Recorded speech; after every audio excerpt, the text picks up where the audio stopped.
बिहार में आगामी विधानसभा चुनाव से पहले विशेष मतदाता पुनरीक्षण एसआईआर की प्रक्रिया ने राजनीतिक और सामाजिक हलकों में एक नई बहस को जन्म दे दिया। चुनाव आयोग द्वारा 30 सितंबर को जारी की गई अंतिम मतदाता सूची के अनुसार 22.7 लाख महिला मतदाताओं के नाम सूची से हटा दिए गए हैं। यह संख्या केवल प्रशासनिक त्रुटि है या किसी गुप्त चुनावी रणनीति का हिस्सा? प्रश्न अब सार्वजनिक बहस का केंद्र बन चुका है। एसआईआर यानी स्पेशल समरी रिवीजन चुनाव आयोग द्वारा मतदाता सूची को अपडेट करने की एक प्रक्रिया है, जिसमें मृतक, डुप्लीकेट, स्थानांतरित या अयोग्य मतदाताओं के नाम हटाए जाते हैं। बिहार में जून 2025 से सितंबर 2025 तक चली इस प्रक्रिया के दौरान राज्य के 7.89 करोड़ मतदाताओं में से कुल 47 लाख नाम हटाए गए। इनमें पुरुष मतदाताओं में 15.5 लाख और महिला मतदाताओं में 22.7 लाख नाम काटे गए। ध्यान देने वाली बात यह है कि पुरुषों की संख्या अधिक 3.92 करोड़ होने के बावजूद उनके मुकाबले महिला मतदाताओं 3.5 करोड़ के नाम की बड़ी संख्या हटाए गए। यह मतदाता सूची का लिंग संतुलन प्रभावित करता है और सामाजिक विशेषज्ञों के अनुसार यह चिंताजनक है। चुनावी गणना में महिलाएं अब तक एक निर्णायक वोट बैंक रही हैं, विशेष रूप से ग्रामीण बिहार में, जहां महिलाएं अधिक मतदान करती हैं और सरकार की योजनाओं पर अपेक्षाकृत अधिक प्रतिक्रिया देती हैं। अगर यह हटाव केवल प्रशासनिक प्रक्रिया है तो इसमें महिला मतदाताओं का अधिक अनुपात क्यों है? बिहार के गोपालगंज जिले में महिला मतदाताओं की संख्या में 15.1% की भारी गिरावट देखी गई, यानी अकेले इस जिले में 1.5 लाख महिला वोटर वोटिंग अधिकार से वंचित हो गयी। इसके बाद मधुबनी 1.3 लाख, पूर्वी चंपारण 1.1 लाख, सारण और भागलपुर में 1-1 लाख जैसे जिलों में भी बड़े स्तर पर नाम हटाए गए हैं। ये वही जिला है जहां महागठबंधन को 2020 के चुनाव में बढ़त मिली थी। ऐसे में यह सवाल और अधिक गहराता है, क्या यह केवल संयोग है या चुनावी गणित है? सत्तारूढ़ भाजपा जदयू गठबंधन ने पिछले कुछ महीनों में महिला कल्याण को चुनावी एजेंडे का प्रमुख हिस्सा बनाया है। मुख्यमंत्री नीतीश कुमार ने हाल ही में मुख्यमंत्री महिला रोजगार योजना के तहत 25 लाख महिलाओं को 10,000 की राशि सहायता दी है। प्रधानमंत्री ने भी इस योजना को 26 सितंबर को लॉन्च किया और इसे 1 करोड़ महिला लाभार्थियों तक पहुंचाने का दावा किया गया। इस योजनाओं के समानांतर 22.7 लाख महिलाओं को वोटिंग अधिकार से वंचित करना विरोधाभास प्रतीत होता है।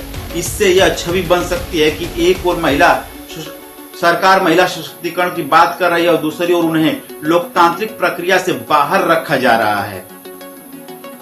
जिन 6 जिलों गोपालगंज, मधुबनी, पूर्वी चंपारण, सारण, भागलपुर और पटना में सबसे ज्यादा महिला नाम काटे गए, उनमें कुल 59 विधानसभा सीटें आती हैं। 2020 में इनमें एनडीए ने 34 सीटें जीती थी। महागठबंधन ने 25 सीटें पर विजय हासिल की थी। यदि महिला वोटरों का यह अनुपात 2025 में मतदान से बाहर हो जाता है तो इन सीटों पर चुनाव परिणाम में महत्वपूर्ण बदलाव आ सकते हैं।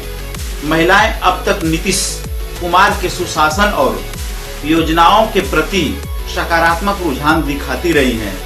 यदि यही वर्ग वोटिंग से वंचित होता है तो एनडीए के लिए यह आत्मघाती साबित हो सकता है।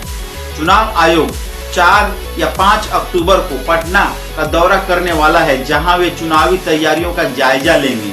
लेकिन यह सवाल उठना आवश्यक है कि क्या नाम हटाने से पहले मतदाताओं को सूचित किया गया था?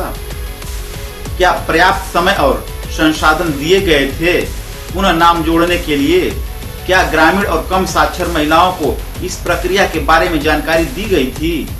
यदि इन प्रश्नों के उत्तर नहीं है तो यह चुनाव प्रक्रिया की पारदर्शिता और समावेशिता पर गंभीर सवाल उठाता है।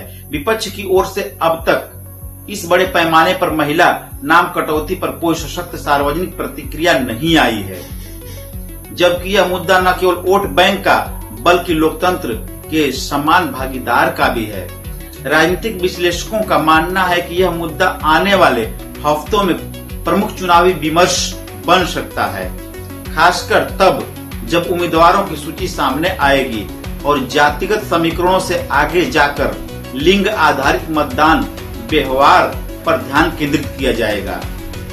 बिहार की महिला मतदाता केवल संख्या नहीं है, वे सामाजिक परिवर्तन की वाहक हैं। शराबबंदी से लेकर साइकिल योजना तक सरकार की हर बड़ी नीतियों को महिलाओं के समर्थन से वैधता मिली है। यदि 22.7 लाख महिलाओं को इस बार मतदान करने से रोका जाता है तो यह उनकी चुप्पी और नजरअंदाज करना होगा।